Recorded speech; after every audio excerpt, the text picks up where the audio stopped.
Good morning everyone. আমি একজন BSc nursing internee student. আমি অবস্টেটিক্যাল নার্সিংয়ের যে টপিকগুলো নিয়ে আজকে ডিসকাস করব সেগুলো হচ্ছে fetal lie, presentation, presenting part, attitude, denominator and position. চলো এক এক করে এগুলো কি সেগুলো নিয়ে এবার ডিসকাস করি। ফার্স্টলি ফিটাল লাই। তো লাই কি? The lie refers to the relationship of the long axis of the fetus to the long axis of the centralized uterus or maternal spine. তো লাই কি? লাই হচ্ছে ফিটাস বা বেবির লং অ্যাক্সিসের সাথে যে সেন্ট্রালাইজড ইউটেরাস আছে তার যে লং অ্যাক্সিস তার রিলেশনশিপ, নয়তো ফিটাসের লং অ্যাক্সিসের সাথে মায়ের যে স্পাইন তার যে রিলেশনশিপ তাকেই লাই বলা হচ্ছে। তো বেবির লং অ্যাক্সিস কেমন থাকে সেটা একবার বলে দিচ্ছি।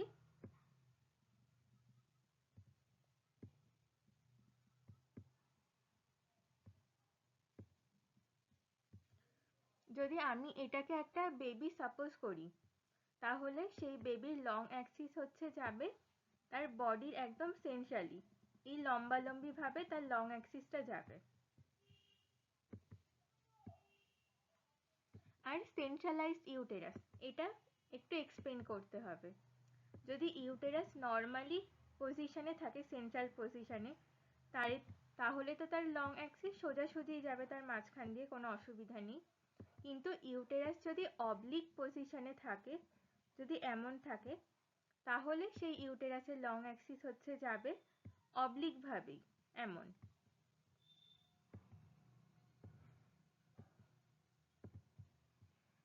নাও the most common lie is longitudinal. তো সবচেয়ে কমন লাই হচ্ছে লঙ্গিটিউডিনাল লাই, যেটা 99.5% থাকছে। তো লঙ্গিটিউডিনাল লাই কেমন হবে? যদি আমি ব্লু কালারের লাইনটা ফিটাল অ্যাক্সিস ধরি, তাহলে এটা ফিটাল অ্যাক্সিস, লং অ্যাক্সিস। আর রেড কালারটা যদি ম্যাটারনাল স্পাইন ধরি, তাহলে এই দুটো একই লাইনে থাকবে। সেম সেন্ট্রালাইজড ইউটেরাসের লং অ্যাক্সিসও হবে, যদি ওটা ধরেও কনসিডার করি, তারও লং অ্যাক্সিস এই বেবির ফিটাল অ্যাক্সিসের সাথে এক লাইনে থাকবে, তাহলেই সেটা লঙ্গিটিউডিনাল লাই হবে।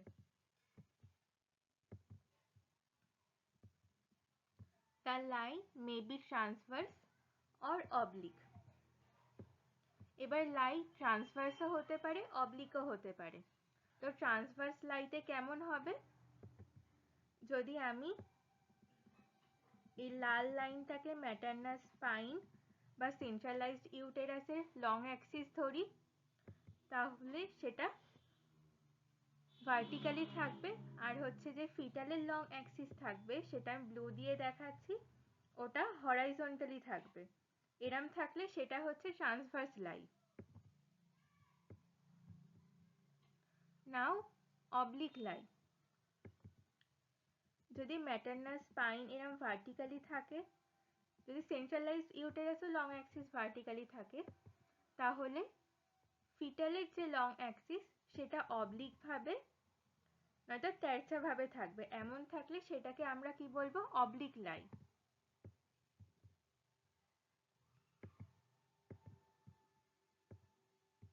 Sometimes the lie is unstable until labor sets in, when it becomes either longitudinal or transverse. Labour শুরু হওয়ার আগে অনেক সময় লাই বোঝা যায় না, কিন্তু লেবার স্টার্ট হলে সেটা লঙ্গিটিউডিনাল আছে কি ট্রান্সভার্স আছে তখন বোঝা যায়। নেক্সট স্লাইডে চলে যাই। এখানে দুটো পিকচার আছে, ডায়াগ্রাম আছে। এটা কি ধরনের লাই সেটা আইডেন্টিফাই করব। তো ফার্স্ট পিকচারে কি দেখছি? ফিটাল অ্যাক্সিসটা আমি ব্লু কালারের লাইন দিয়ে দেখাচ্ছি। তো এটা হচ্ছে ফিটালের লং অ্যাক্সিস, আর মায়ের স্পাইন রেড কালারের লাইন দিয়ে দেখাচ্ছি।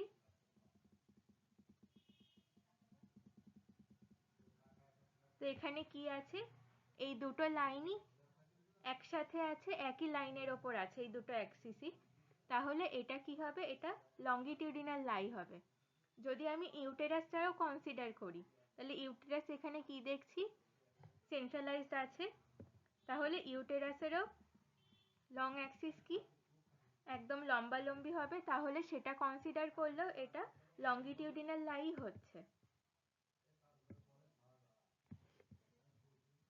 আর নেক্সট ডায়াগ্রামে দেখি, নেক্সট ডায়াগ্রামে যে ফিটাল অ্যাক্সিস আছে, ফিটালের লং অ্যাক্সিস, সেটা কি দেখছি আমরা অবলিক ভাবে আছে, কিন্তু ম্যাটারনাল স্পাইন সেটা তো ভার্টিক্যালি আছে। তাহলে এটা দেখে কি মনে হচ্ছে যে এটা তাহলে অবলিক লাই হবে, কিন্তু এখানে আমরা দেখছি যে ইউটেরাসটা সেন্ট্রালাইজড নেই। তো এই ইউটেরাসটার লং অ্যাক্সিস যদি আমরা কনসিডার করি, সেটা আমি ভায়োলেট দিয়ে দেখাচ্ছি, সেটা কি হচ্ছে ফিটালের লং অ্যাক্সিসের সাথেই কিন্তু এক লাইনে আছে। তাহলে ডেফিনেশনের ওটা কনসিডার করলে আমরা দেখছি কি যে ফিটাসের লং অ্যাক্সিস আর সেন্ট্রালাইজড ইউটেরাসের লং অ্যাক্সিস একই লাইনে আছে। তাহলে এটাও কি হবে, এটাও লঙ্গিটিউডিনাল লাই হবে।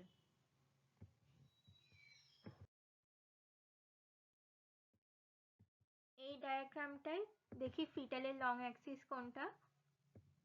এটা হচ্ছে ফিটালের লং অ্যাক্সিস,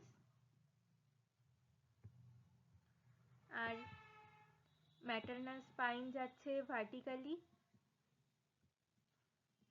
ইউটেরাসটাও কি দেখছি সেন্ট্রালাইজড আছে, তাহলে ইউটেরাসেও লং অ্যাক্সিস এরম ভার্টিক্যালি যাবে।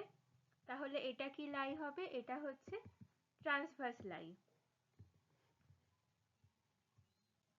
নেক্সট ডায়াগ্রামে এটা হচ্ছে ফিটালের লং অ্যাক্সিস,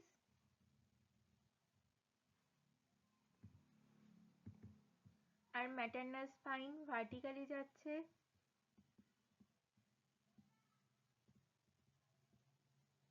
ইউটেরাসটাও কি আছে, সেন্ট্রালাইজড ইউটেরাস আছে, তাহলে ইউটেরাসেরও লং অ্যাক্সিস কি হবে, ভার্টিক্যালি হবে। তো এটা হচ্ছে অবলিক লাই। নেক্সট হচ্ছে প্রেজেন্টেশন।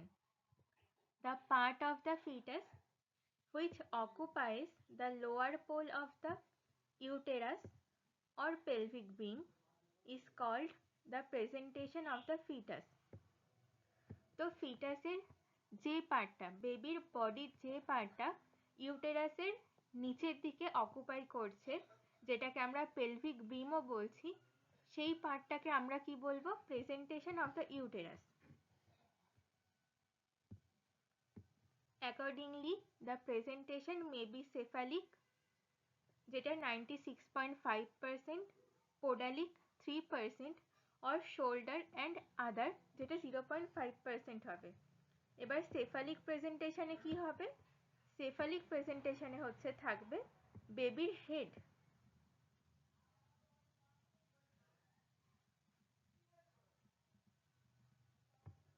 বেবির হেড কি করবে, ইউটেরাসের লোয়ার পোলকে অকুপাই করবে। আর পোডালিক প্রেজেন্টেশনে কি থাকবে, বেবির বাটাক্স।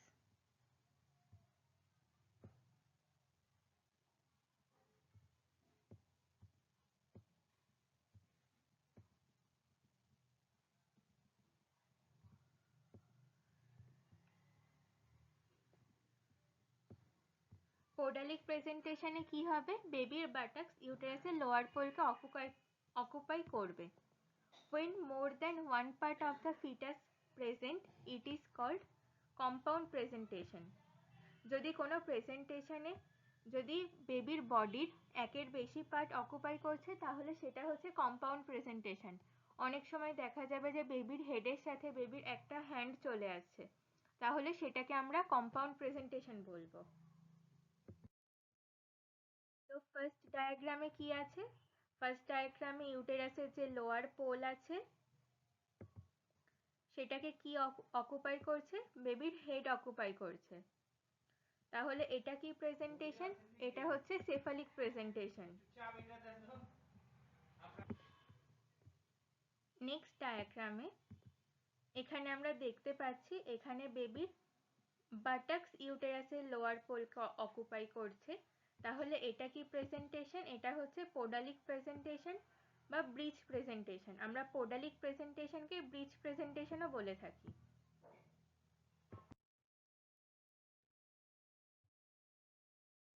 এই পিকচারটাই আমরা দেখছি ইউটেরাসের লোয়ার পোলকে কি অকুপাই করছে? বেবির শোল্ডার অকুপাই করছে। তাহলে এটা কি? এটা শোল্ডার প্রেজেন্টেশন।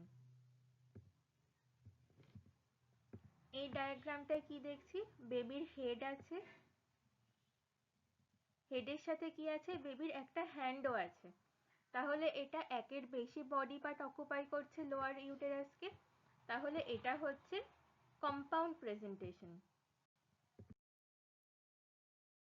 নাও প্রেজেন্টিং পার্ট।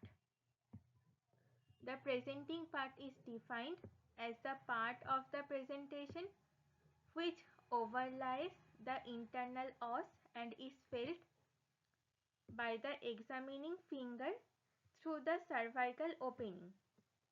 তো প্রেজেন্টিং পার্ট কি? প্রেজেন্টিং পার্ট হচ্ছে প্রেজেন্টেশনের যে পার্ট যেটা কিনা সার্ভিক্সের ইন্টারনাল অসকে ওভারলাই করছে, কি ওখানে থাকছে, এবং যেটা আমরা পিভি এক্সামিনেশন করার সময় যে পারভ্যাজাইনাল এক্সামিনেশন করা হয় মায়েদের, সেই টাইমে আমরা যে পার্টটা ফিল করতে পারছি সেটাকেই হচ্ছে প্রেজেন্টিং পার্ট বলছে।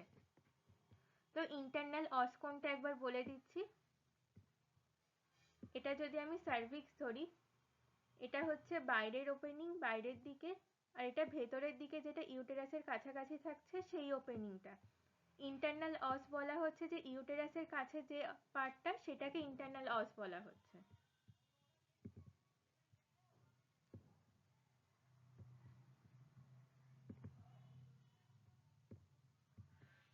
Thus, in cephalic presentation, the presenting part may be vertex, most common, brow or face, depending upon the degree of flexion of the head.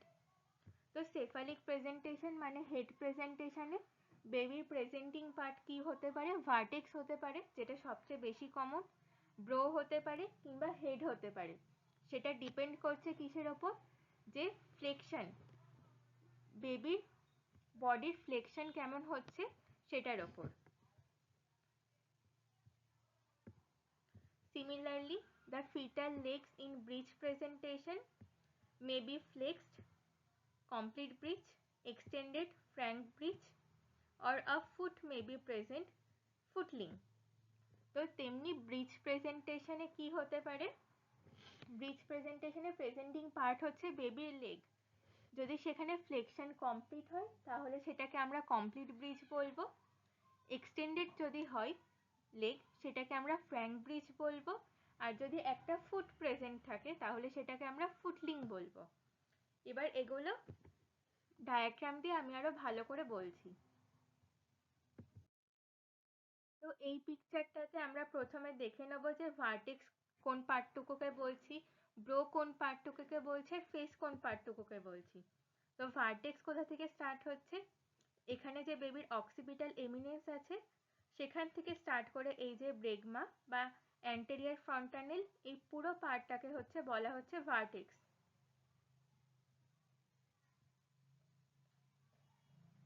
এটা হচ্ছে বেবির ভার্টেক্স ফিটাল হেডের। নেক্সট এবার হচ্ছে ব্রো। ব্রো তাহলে কোথা থেকে start হচ্ছে? এই অ্যান্টেরিয়ার ফ্রন্টানেল থেকে বেবির root of the nose and supra orbital edges. Supra orbital edges কি? আমাদের চোখের ওপরে হাত দিলে যে বনি পার্টটা ফিল করতে পারি আমরা, সেটাকে হচ্ছে বলা হয় সুপ্রা অরবিটাল এজেস। তাহলে ব্রো পার্ট কোনটুকু হচ্ছে? এই অ্যান্টেরিয়ার ফ্রন্টানেল থেকে root of the nose and supra orbital edges, এই পার্টটুকু হচ্ছে ব্রো। নেক্সট হচ্ছে ফেস। তাহলে ফেস কোথা থেকে স্টার্ট হচ্ছে? রুট অফ দ্য নোজ বা সুপ্রা অরবিটাল এজেস থেকে চিন অফ দ্য বেবি, বেবির চিন পর্যন্ত এই পার্টটুকুকে হচ্ছে বলা হবে এবার ফেস। তো আমি এখানে বলে দিলাম যে বেবির ব্রো ভার্টেক্স কোনটা, ব্রো কোনটা আর ফেস কোনটা। তো এখানে প্রেজেন্টিং পার্ট কি দেখতে পাচ্ছি, ইন্টারনাল অস এই যে স্টার্ট হচ্ছে এখান থেকে, আর এটা হচ্ছে ইউটেরাসের লোয়ার পোল। এটাকে বেবির কোন পার্ট অকুপাই করছে, এটাকে হচ্ছে অকুপাই করছে বেবির ভার্টেক্স। তো এটাকে আমরা বলবো vertex presentation.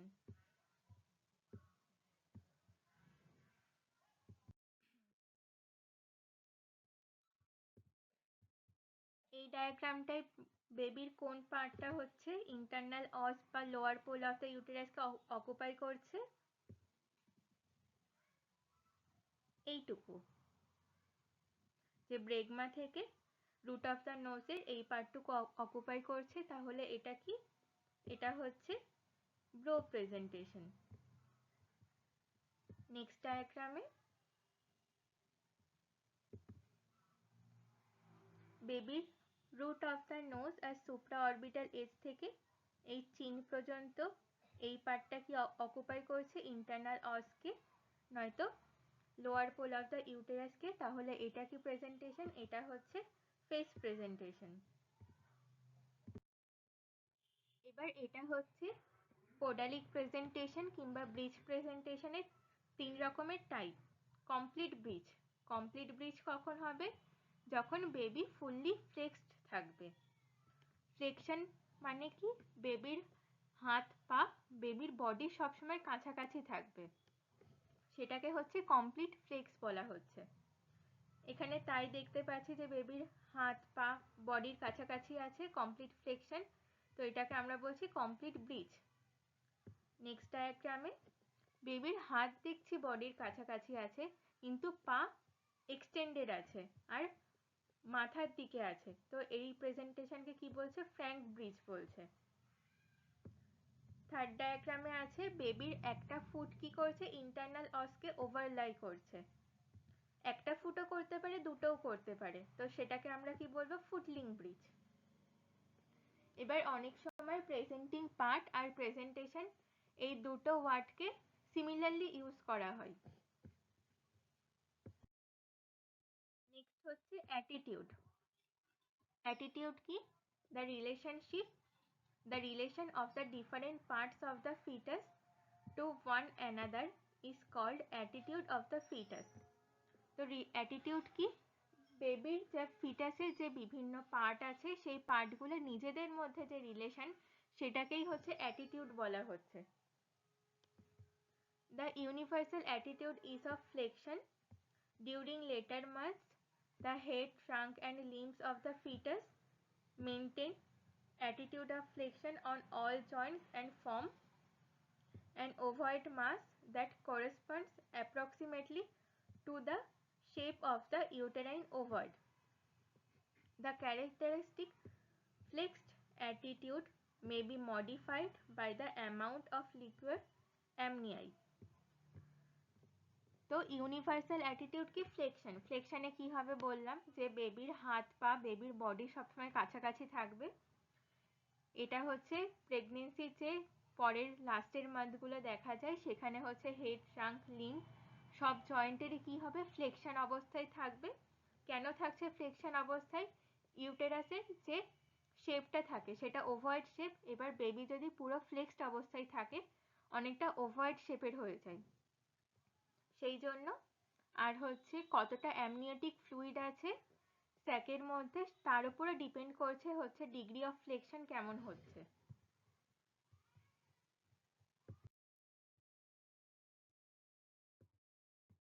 There may be exception to the universal attitude.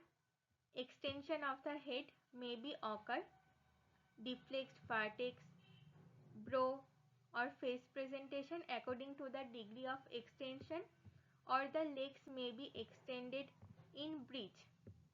The course of the labor in such circumstances may be modified accordingly. এবার সবসময় যে ফ্লেকশনই হবে তেমন কোনো কথা নেই, এক্সটেনশনও দেখা যেতে পারে, কি হচ্ছে ডিফ্লেক্সড অবস্থাতেও দেখা যেতে পারে। সেখানে কেমন হবে, যদি হেড পুরো যদি ফ্লেকশন অবস্থায় থাকে তাহলে তো বেবির ভার্টেক্সটা হচ্ছে প্রেজেন্টিং পার্ট হবে, কিন্তু যদি ফ্লেকশন কমপ্লিট না হয় তাহলে বেবির ব্রো প্রেজেন্টেশন হতে পারে কি ফেস প্রেজেন্টেশন হতে পারে। তেমনি ব্রিজ প্রেজেন্টেশনের ক্ষেত্রে বেবির যদি পা এক্সটেন্ডেড থাকে আর যদি হেডের দিকে থাকে তাহলে আমরা সেটাকে কি বলেছি, ফ্র্যাঙ্ক ব্রিজ। তো অমনও হতে পারে যে সবসময় ফ্লেকশন হবে তেমন কোনো কথা নেই। Next, denominator. It is an arbitrary bony fixed point on the presenting part which comes in relation with the various quadrants of the maternal pelvis. আমরা ম্যাটার্নাল পেলভিসকে বিভিন্ন ভাগে ভাগ করে থাকি কোয়াড্রেন্টে। এবার বেবির প্রেজেন্টিং পার্টের যে বনি পয়েন্ট আছে, যে বোন ফিল হয়, সেই বনি পয়েন্টটা ওই কোয়াড্রেন্টের সাথে কেমন রিলেশনে আছে সেটাকেই হচ্ছে আমরা ডিনোমিনেটর বলছি।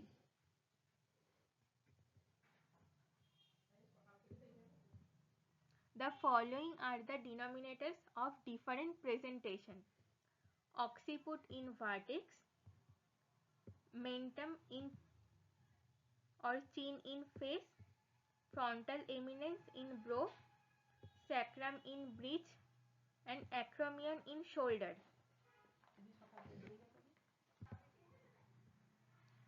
তো ভার্টেক্স প্রেজেন্টেশনে কি হচ্ছে, অক্সিপুট হচ্ছে ডিনোমিনেটর থাকবে, মাথার পিছনে হাত দিলে যে উঁচু বনি পয়েন্টটা আমরা ফিল করছি মেনলি সেটাকে অক্সিপুট ধরা হচ্ছে।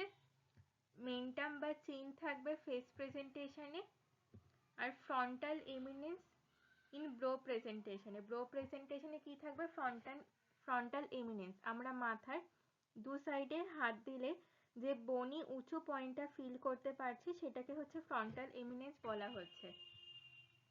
স্যাক্রাম থাকবে হচ্ছে ব্রিজ প্রেজেন্টেশনে, আর অ্যাক্রোমিয়ন প্রসেস থাকবে হচ্ছে shoulder প্রেজেন্টেশনে। Now position. It is the relation of denominator to the different quadrants of the pelvis. তো পেলভিসের বিভিন্ন কোয়াড্রেন্টের সাথে যে ডিনোমিনেটর বা আমরা যে বনি পয়েন্টটা পাচ্ছি সেই বনি পয়েন্টের যে রিলেশনশিপ সেটাকেই হচ্ছে বলা হচ্ছে position. For descriptive purpose, the pelvis is divided into equal segments of 45 to place the denominator in each segment. Thus, theoretically, there are 8 positions in each presenting part. তো আমরা ফিটাল পেলভিসকে কি আমরা 8টা কোয়াড্রেন্টে ভাগ করতে পারছি, যেটা 45 ডিগ্রি করে হচ্ছে angle.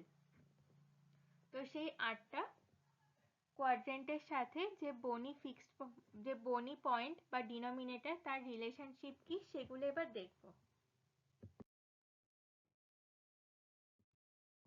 Anterior, posterior, right or left position is referred in relation to the maternal pelvis with the mother in erect position. মা যখন দাঁড়িয়ে থাকছে তার যে লেফট, রাইট কিংবা অ্যান্টেরিয়ার, পোস্টেরিয়ার, তো সেই হিসেবে দেখছি, লাইং পজিশন না, যখন মা দাঁড়িয়ে থাকবে সেই পজিশন হিসেবে। However, some have retained the conventional description of 4 vertex position, কিন্তু আমাদের কনভেনশনাল ওয়েতে যে চলতি আছে সেটাতে আমরা ভার্টেক্সের পজিশনটা হচ্ছে তাকে আমরা 4টে কোয়াড্রেন্টে হিসেবেই ধরে থাকি। Vertex occupying the left anterior quadrant of the pelvis is the most common one and is called left occiputo-anterior. যদি ভার্টেক্স কি করে, লেফট অ্যান্টেরিয়ার কোয়াড্রেন্টটাকে অকুপাই করে, তাহলে সেটাকে আমরা বলছি লেফট অক্সিপুটো অ্যান্টেরিয়ার, যেটা মোস্ট কমন। আমরা ভাগ করে নিচ্ছি এখানে 4টে ভাগ। মার এটা হচ্ছে লেফট সাইড, এটা রাইট সাইড। যদি ভার্টেক্স কিনা এই কোয়াড্রেন্টটা অকুপাই করে তাহলে সেটাকে আমরা হচ্ছে বলবো লেফট অক্সিপুটো অ্যান্টেরিয়ার, আর এটা most common. This is the first vertex position. Similarly, right occipito-anterior is the second vertex position. তো right occipito-anterior কি হবে? এটা রাইট সাইড আর অ্যান্টেরিয়ার মানে সামনের দিকে, তাহলে এটা হচ্ছে রাইট অক্সিপুটো অ্যান্টেরিয়ার, এটা সেকেন্ড ভার্টেক্স পজিশন। নাও রাইট অক্সিপুটো পস্টেরিয়ার, থার্ড ভার্টেক্স এটা, তো রাইট সাইড পস্টেরিয়ার, তো এই কোয়াড্রেন্টটা এটা হচ্ছে থার্ড ভার্টেক্স পজিশন। আর নেক্সট হচ্ছে লেফট অক্সিপুটো পস্টেরিয়ার, এটা হচ্ছে ফোর্থ ভার্টেক্স পজিশন। তো লেফট সাইড পস্টেরিয়ার মানে পেছনের দিকে এই কোয়াড্রেন্টটা অকুপাই করলে সেটা হচ্ছে লেফট অক্সিপুটো পস্টেরিয়ার, এটা ফোর্থ ভার্টেক্স পজিশন। এবার এটা যে টোটাল দেখানো হচ্ছে, এখানে টোটাল ম্যাটারনাল যে হচ্ছে পেলভিস আছে সেটাকে 8টা কোয়াড্রেন্টে ভাগ করা হচ্ছে। প্রত্যেকটা অ্যাঙ্গেল কি হচ্ছে, এই অ্যাঙ্গেলগুলো 45 ডিগ্রি করে, 8টা কোয়াড্রেন্ট আছে। তো এটা কিসের ডায়াগ্রাম? এটা হচ্ছে the position and relative frequency of the vertex at the onset of labor. এটা কি লেবারের অনসেটের সময়, লেবার প্রথম শুরু হওয়ার সময় ভার্টেক্স কোন কোন পজিশনে কেমন ফ্রিকোয়েন্সিতে থাকছে সেটা। তো সবচেয়ে বেশি ফার্স্টে কি আছে, 40%। 40% কিসে থাকছে? লেফট অক্সিপুটো ট্রান্সভার্সে। তো ফার্স্টে আমরা সাইড করে দিই, এটা হচ্ছে মায়ের লেফট সাইড, এটা রাইট সাইড, এটা পস্টেরিয়ার পার্ট, আর এটা হচ্ছে অ্যান্টেরিয়ার পার্ট। তো মোস্ট কমন হচ্ছে লেফট অক্সিপুটো ট্রান্সভার্স, তারপরে হচ্ছে 24% আছে হচ্ছে right occipito transverse, then 13% left occipito anterior, then 10% right occipito anterior, then right occiputo posterior, left occiputo posterior, 2% occiputo anterior, আর 1% আছে হচ্ছে occiputo posterior। তো এটা হচ্ছে রিলেটিভ ফ্রিকোয়েন্সি ভার্টেক্স লেবারের শুরুর সময় কোন কোয়াড্রেন্টে থাকতে পারে তার ফ্রিকোয়েন্সি এটা। তো আজকে এই পর্যন্তই। থ্যাংক ইউ সবাইকে। যদি কোনো পোর্শন বা পার্ট বুঝতে অসুবিধা হয় তাহলে কমেন্টে জানাবেন, আর যদি ভালো লাগে তাহলে লাইক, শেয়ার আর সাবস্ক্রাইব করবেন। Thank you everyone.